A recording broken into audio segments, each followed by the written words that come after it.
Be still. This is commentary from James Brown. On sleepless nights, my mother used to tell me, be still. It wasn't a threat. It wasn't even a suggestion. It was a command, as only she could. Be still.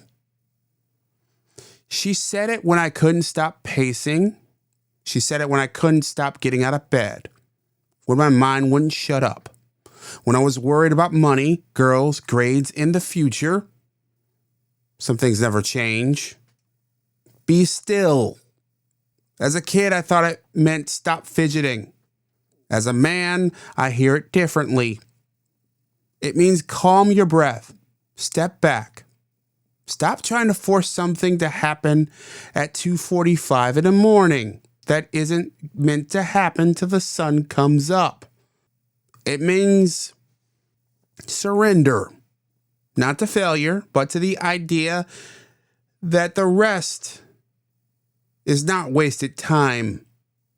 That stillness is not the opposite of action. It's often a prerequisite.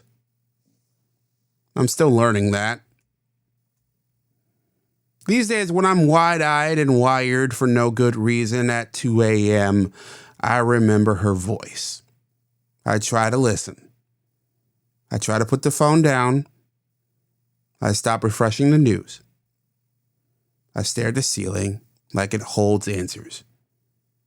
And sometimes I find peace there.